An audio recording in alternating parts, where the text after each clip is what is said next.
Hello everyone, welcome back to my YouTube channel, Batas with Attorney Claire Castro. Today is June 6, 2025 at pag-usapan natin itong sinabi ni Senator Trillanes patungkol sa maaaring plano ng Senado kung paano maaaring patayin ang impeachment, no? Pabor kay VP Sara. So panoorin po natin 'to. Kasi po, hindi ho ba ang session is just Monday, Tuesday, and Wednesday? Yeah. Pero sinasabi June 13, mag-a-adjourn si Nadia. Yes. So, ano ho yung mga nakikita niyong scenario next week? Well, meron pa bang posibleng mangyari bukas? Kasi ang presentation of the articles of impeachment is on June 11. That is Yes. Wednesday. Wednesday. What are the scenarios you're seeing, sir? Okay. Based on the initial schedule na lumalabas, yung valedictory speeches will be done on the 10th, no? Tuesday. So, by tradition yan, yung mga exiting senators, nag-speech sila. So, yon. Ibig sabihin nun, tapos na yung mga importanteng legislation na sinasabi. Di ba? Kasi ang initial na reason, minove natin kasi maraming legislative agenda, no? Tapos na yun eh. In fact, kung sinimulan nila yung oath noong June 2, yung debate na binuhos nila discussing yung impeachment, kumain pa na mas maraming oras eh. Totoo yun. Di ba? Kung nag-convene na sila, nag-oath na sila para sa impeachment court, maging judges sila, sandali lang daw yun eh. Di ba nung panahon nga daw nila Senator Trillanes, parang 30 minutes lang natapos na yung proseso. O yung pinaka-proceedings kung saan sila nanumpa. Pero dito, mas mahaba pa nga yung debate dahil pinagtatalunan nila kung tatawid ba o hindi tatawid yung impeachment trial sa 20th Congress. Okay? So, tuloy tayo. Diba? Anyway, sige, andiyan dyan. So, June 10, wala nang business basically. So, June 11 na tayo, pupunta tayo. Primarily to tackle the impeachment process. So, reading of the articles, then oath-taking, tapos... Convening of the impeachment court. Convening impeachment court, yun na. Mag-oath-take sila, take sila ng oath. So, that's Wednesday. Wednesday, tapos issuance of summons. Yun yung sinasabi niya. Pero sinasabi niya na unless there would be other motions, so that is a signal na kung may mga parliamentary maneuvers, yun yung binabantay natin. Kasi based dun sa ginawa nila last time, nag-move to adjourn. Then it was seconded, This is nag-adjourn. Feb 5? Yes, February. Okay. Nag-recess po sila. So, pwede nilang ginawa yun. Nagawa nila eh. I think kaya nagkakaroon ng confidence si Senate President Escudero dito kasi nung Feb 5, walang outrage eh. So, he figured, wala ito. He can get through with this plot, ano? Yun, mga ka-clear. Kasi alam nyo, nakikita siguro nila sa survey, especially ng Pulse Asia, na ang mga tao lumalabas na kahit ano pa ang nangyari, kahit saan pa nasangkot ang mga Duterte, malakas ang mga Duterte dahil sa survey ng Pulse Asia. Diba? So, di ba naglabas pa nga ang Pulse Asia na majority or 50% of the Filipinos, di ba, ayaw sa impeachment. Okay, pakita lang ulit natin na kakaiba nga doon sa survey ng iba. O ito, pakita lang natin para may reference tayo. Ayan. Pero sabi niya, February kasi mahina pa, no? Wala pang clamor. Wala pang lumalabas. Ay, ba't nawala? Yun. Yan na. Pulse Asia, 50% disagree, 28% agree with impeachment. So, ito ayaw. Diba? So, ibig sabihin, kung lulusot sila na mapapawalan nila at mapapatay nila impeachment, parang okay lang sa tao kasi 50% ayaw na impeachment. Eh. Diba? Kaya nga nakakataka mga kakli. Di ba sasabi nila na, kaya hindi na boto ang buong alyansa because ayaw nila sa impeachment. Ayaw ng tao sa impeachment. Ako, o sa tingin ko, hindi yun yung ground. Kasi, kung yun talaga yung ground, di ba, na hindi lahat nakuha ang alyansa, kumbaga 6 lang, hindi maboboto the likes of Kiko Pangilinan. Di ba? Sino pa ba? Yun lang yata. Bam Aquino, hindi ko nga alam, actually si Senator Bam Aquino, Senator-elect Bam Aquino, hindi ko alam kung magiging maka-VP Sara ba siya o hindi. kung pro-impeachment trial siya o anti-impeachment trial siya. 'Di ba? Kasi baka meron siyang tanawin ng utang na loob. So, di natin alam. Okay? So, yan. So, pero, 'di ba, ang SWS kamakailan lamang halos sabay nga, 'di ba? Okay, sama yan. Okay, dito. Di ba? 50% yun, di ba? Ayaw. Pero dito, lumalabas, mga ka-clear, ito. 88 of Filipinos want Sara Duterte to face impeachment charges. Ito, may mas malaki, mga ka-clear. Mas recent, di ba? Parang 93% eh. Okay? Ito. Hindi pala. Wait. 88%. Okay.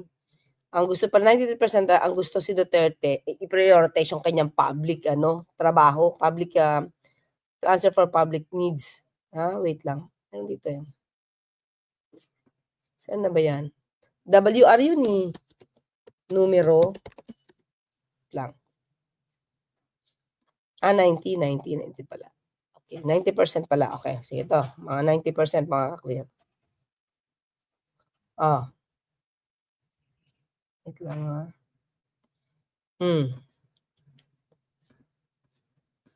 Diba? 90%. 90% of 90%. 90% of Filipinos want VP Sara Duterte to face impeachment trial. 90.3% actually of Filipinos believe VP Sara Duterte should face her impeachment trial in the Senate. Sila lang yung may ayaw. Ilan lang yung may ayaw. Basta, ganun, mga kakli, yan. Base dito, 90.3%. Na mula sa WR numero survey. Okay, so, yun yung sinasabi ni dating Pangulong, yan ang sinasabi ni Pangulong Marcos. Imperfect data, no, will make you an imperfect, will allow you to make an imperfect decision. Diba? Kung survey lang ang pag-uusapan, baka yun yung nakita nila ng mga senado, ay, lulusot ito, wala naman pakialaman tao dito kasi malakas ang mga Duterte. Diba? Kaya ito sinasabi niya, wala pang klamo nung PEB. Diba? Tuloy tayo. Ang ama ng Vice President o yung kanyang kapatid na sinasabi niyo mag-withdraw every 6 months? Sorry? Bakit po ang lakas ng loob nila Oo. na gawin ito? Dahil Kung totoo. Yes, dahil meron silang impunity. Remember, nung mayor si Duterte sa Mindanao, sa Davao, 30 years yan, akala nila doon lang sila eh. So hindi nila inisip na aabot sila sa national, na magiging vulnerable Tama ba? Nalayo natin na. Wait lang. Candidate for president in 2028. So sinusugal niya na ito lahat. But I think there should be another 10, wala nang business basically. So, Meaning of the impeachment court. Kung meaning impeachment court, yun na. Take sila ng oath. So that's Wednesday. Wednesday, tapos issuance of summons. Yun yung sinasabi niya. Pero sinasabi nga na unless there would be other motions, so that is a signal na kung may mga parliamentary maneuvers, yun yung binabantay natin. Kasi based dun sa ginawa nila last time, nag-move to adjourn. Then it was seconded, This is Feb 5? Yes, February. Okay, nag-recess po sila. So, pwede nilang ginawa yun. Nagawa nila eh. I think kaya nagkakaroon ng confidence si Senate President Escudero dito. Kasi nung Feb 5...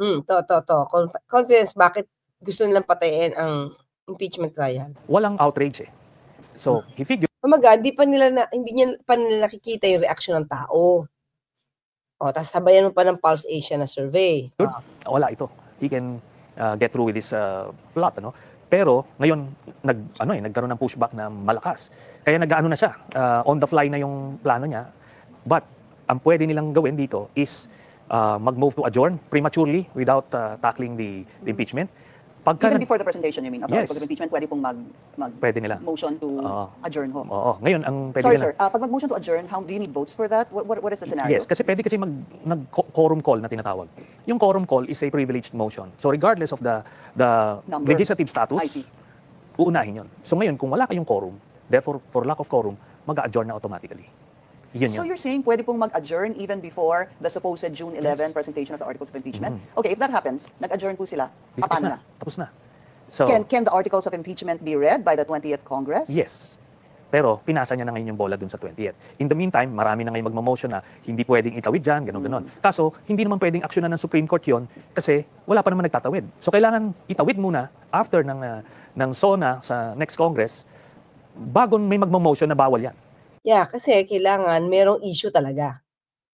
'Di ba? Kasi mangyari niyan, kung wala pang itinatawid, tapos mag-i-issue na, itatanong na sa Supreme Court, hypothetical yun. Hindi nag-i-issue or hindi dinidesisyon na ng korte, yung ganun. Premature kasi, walang issue eh. Haka-haka lang.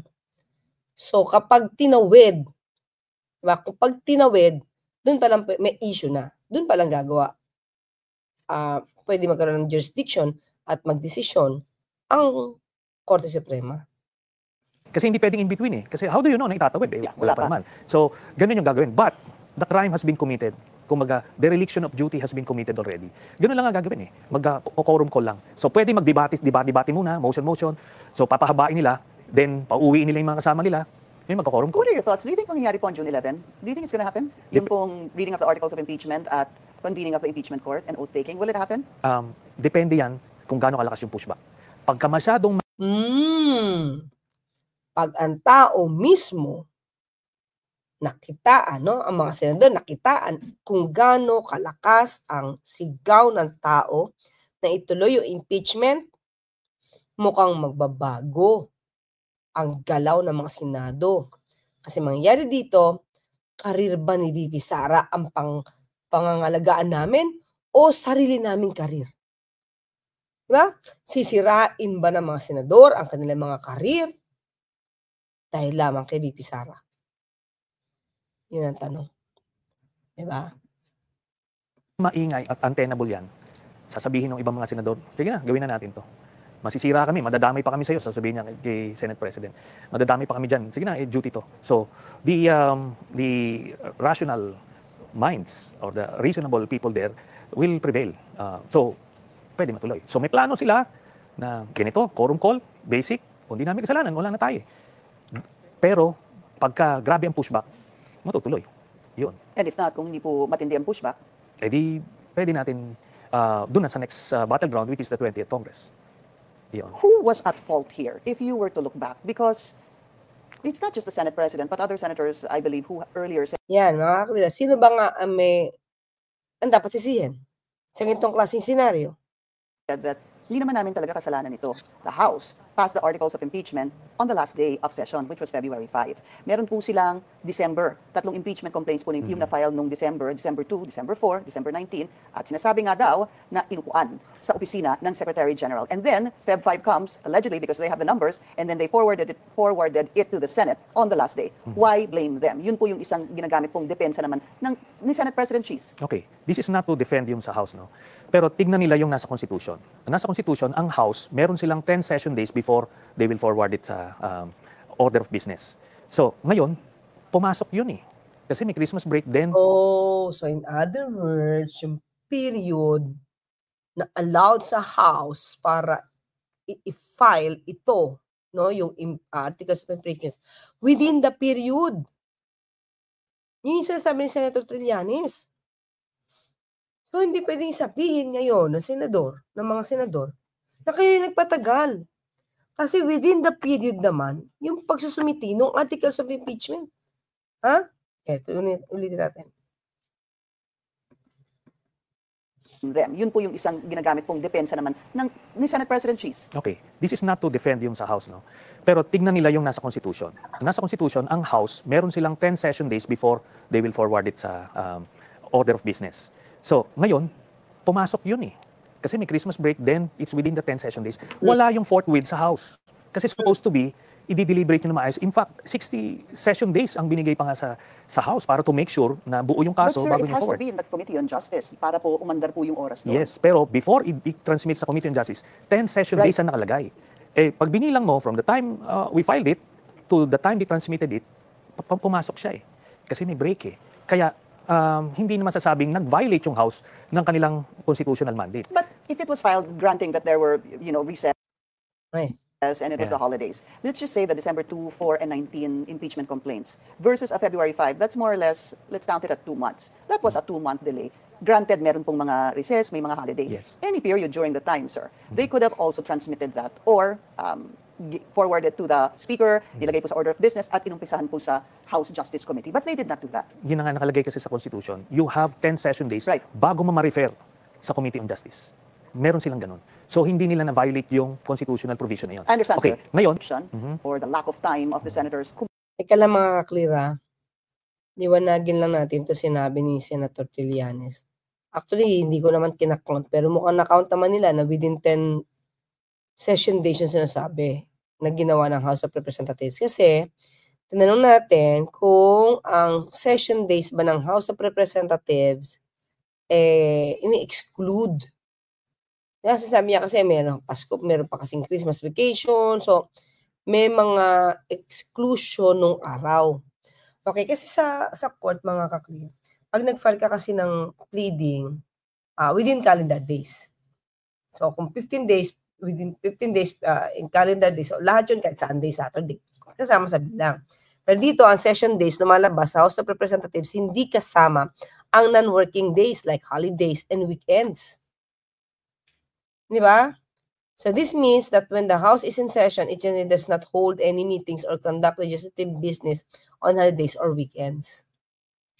So, kung bibilangin, malamang binilang ng Senator Trillanes, yung pagpa-file, pagsusumite ng articles of impeachment, mukhang pasok sa 10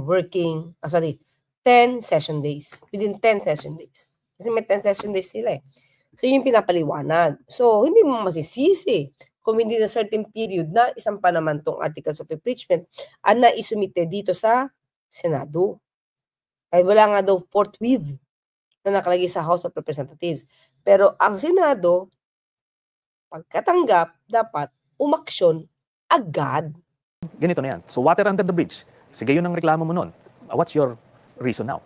Bakit hindi mo ngayon sinimula na first session day, June 2? You're saying basically kung yun ang gagamitin ng argument Yes. before, bakit nyo ginagawa Bakit ngayon? hindi mo ngayon ginagawa? Yan. Would Tapos yung sinasabing wala ng oras, teka muna, simulan mo muna.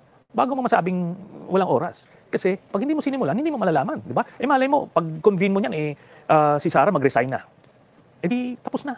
So hindi mo ngayon masasabi, anong sinasabi nito ni Senator Tolentino na ano daw, wala na raw talagang chance. Hindi mo pa nga sinisimulan eh. Di ba? Doon mo makikita, tap out, kumaga talagang may mga agendang nangingibabaw kasi. But it is a political exercise. You've been there, sir. Yes. Kahit po sinasabi na the senator judges should show Yes. impartiality, Oo. it is really a political exercise. Doon sa decision. Pero yung mandato sa'yo mag-conduct ng trial, wala. Wala kang discretion doon. Wala kang choice doon. Wala kang choice doon. Gawin mo yung nakasaad sa Constitution. So, kahit na anong balik-balik ta rin niya yung kung anong mga word salads na tinatapon nila sa publiko, at the end of the day, gawin mo yung trabaho mo. Hindi ho kaya maybe we have a few minutes left, I believe, that sabi ng iba, sir, kapag nagkaroon po ng resolution questioning the jurisdiction or the lack of time of the senators, kumbaga ibasura na po itong impeachment ni Vice President, ay makikita na po rather ng publiko who is for and who is against. So it will already give you a preview of, let's just say they get the senators get 13 votes to junk the impeachment trial. That 13 could be the same number that will vote for her acquittal should the trial proceed. So kumbaga binibigyan na tayo ng preview. Not with the quorum call. Pag nag-quorum call, wala eh. Whether for conviction ka o hindi mo makikita yun. So yun yung mabigat doon. Pero sinasabi ko nga rito, ang bilangan sa dulo, huwag nyo i-assume. Kasi pag sabi ko nga, pag lumabas yung mga ebidensya, during the trial, I tell you, makukumbinsi ka. It would take a hardened partisan na not to convict. I'm confident about that. Okay. Sa maliwanag mga kaklir, kailangan talaga makita, madinig mga ebidensya. Kasi pag nakita yung ebidensya at nakita ng tao ang katotohanan dito, ang isang politikang atat, di ba? Na manatili sa posisyon. Ang pakikinggan nila ngayon, yung sigaw ng taong bayan. Lalo na kung malakas yung ebidensya. Di ba? Di na nila iisipin yung kanilang kaibigan. So, siguro konting-konti lang yan. Yung mga panatiko talaga. So, yun mga clear, maliwanag. Maliwanag yung sinabi ni Senator Trillanes. Gampanan nyo, senador.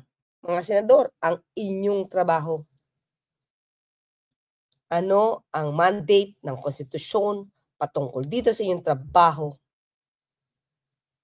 sa impeachment trial ni VP Sara. Okay? Ngayon, ngayon lumalakas ang sigaw na dapat ituloy impeachment trial. Tignan natin kung ano magiging desisyon nila. Abangan natin. Ayan, hanggang sa muli, magkita at magkarinigan tayo. Ako po sa Atty. Claire Castro, nagpapalalang, huwag tulugan inyong karapatan. Bye!